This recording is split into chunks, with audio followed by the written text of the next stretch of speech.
ಅವರು ಶಿವಕುಮಾರ್ ಅವರು ಮುಖ್ಯಮಂತ್ರಿ ಆಗುವಂಥ ಅರ್ಹತೆ ಇದೆ. ಈಗಾಗಲೇ ಉಪಮುಖ್ಯಮಂತ್ರಿ ಆಗಿದ್ದಾರೆ. ಅದಕ್ಕೆ ಗ್ರೀನ್ ಸಿಗ್ನಲ್ ಕೊಡೋರು ದೆಹಲಿಯ ಹೈಕಮಾಂಡ್ನವರು.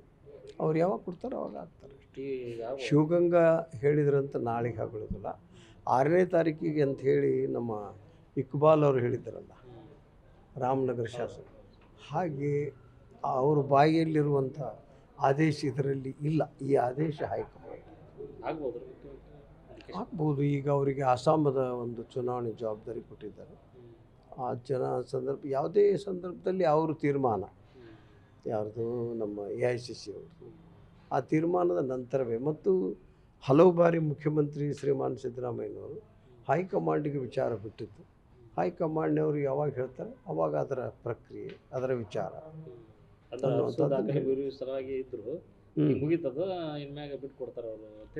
ಅಂದರೆ. ಇನ್ನೊಂದು ವಿಷಯ ಇಲ್ಲಿ ಏನು ಬರ್ತದೆ, ಅದು ದಾಖಲೆ ಮುಗಿದೋಯ್ತು. ಬಜೆಟ್ ಇದೆ. ಈಗ ಇಮಿಡಿಯೇಟಾಗಿ ಏನಾದ್ರು ಈ ರೀತಿಯ ತೀರ್ಮಾನಕ್ಕೆ ರಾಜ್ಯದ ಮೇಲೆ, ಆಡಳಿತದ ಮೇಲೆ ಬಜೆಟ್ ಮಂಡನೆಯ ಸಂದರ್ಭ ಇದೆ.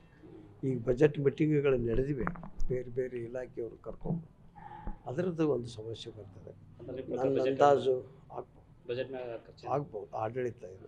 ಅದೇ ಬಿಡಿ, ಬಜೆಟ್ಟು ಈಗ ತಯಾರು ಮಾಡಿಟ್ಟಂಥದ್ದನ್ನು ಹೈಕಮಾಂಡ್ನವ್ರು ಏನಾದ್ರು ಆ ತೀರ್ಮಾನ ಮಾಡಿದರೆ ಓದಷ್ಟೇ. ಅದು ಏನಿದ್ರು ವಿಚಾರ ಈ ರಾಜಕೀಯದ ಈ ವಿಚಕ್ಷಕ ದೃಷ್ಟಿಯಿಂದ ನೋಡ್ತಕ್ಕಂಥ ನಮ್ಮ ಹೈಕಮಾಂಡ್ನವ್ರು ನಿಮ್ಮ ಪ್ರಕಾರ ಒಟ್ಟಾರೆ ಬದಲಾವಣೆ ಅದನ್ನು ಖಚಿತವಾಗಿ ಹೇಗೆ ಹೇಳ್ತೀವಿ? ಅದನ್ನು ಮಾಡೋರೇ ಅಲ್ಲದಾರಲ್ಲ. ಕಾದು ನೋಡ್ಬೇಕು. ಅಂದ್ರೆ ಇನ್ನು ಅವ್ರ ಬೆಂಬಲ ಹೇಳ್ತಾರೆ, ಇಲ್ಲ ಪೂರ್ಣಾವಧಿ ಅದು ನಡೆದ ಸಿದ್ಧಗಂಗಾ, ಶಿವಗಂಗಾ ಮತ್ತು ಈ ನಮ್ಮ ರಾಮನಗರ, ಇಕ್ಬಾಲ್, ಹಿಂಗೆ ಅಲ್ಲಿ ಇದ್ದೇ ಇರ್ತದೆ. ಇದು ಪೊಲಿಟಿಕಲ್ ಆಗಿ ಇರುವಂಥದ್ದು. ಬಟ್ ನನ್ನ ಒಬ್ಬ ಸುಮಾರು 42 ವರ್ಷದಿಂದ ಕಾಂಗ್ರೆಸ್ ಕಾರ್ಯಕರ್ತನಾಗಿದ್ದೇನೆ. ವಿವಿಧ ಹುದ್ದೆಗಳಲ್ಲಿ ಪಕ್ಷದಲ್ಲಿ ಸೇವೆ ಸಲ್ಲಿಸಿದ್ದೇನೆ. ಪ್ರದೇಶ ಕಾಂಗ್ರೆಸ್ ಸಮಿತಿಯ ಕಾರ್ಯದರ್ಶಿಯಾಗಿ 10 ವರ್ಷ, 5 ವರ್ಷ ರಾಜ್ಯ ಯುವ ಕಾಂಗ್ರೆಸ್ ಅಧ್ಯಕ್ಷನಾಗಿ, 2 ಬಾರಿ ಶಾಸಕನಾಗಿ, 5 ಬಾರಿ ಬೋರ್ಡ್ ಅಧ್ಯಕ್ಷನಾಗಿ. ಇದನ್ನು ಯಾರೂ ಮಾತಾಡಬಾರ್ದು. ಇದನ್ನು ಮಾತಾಡೋ ಹಕ್ಕು AICCಗಿದೆ.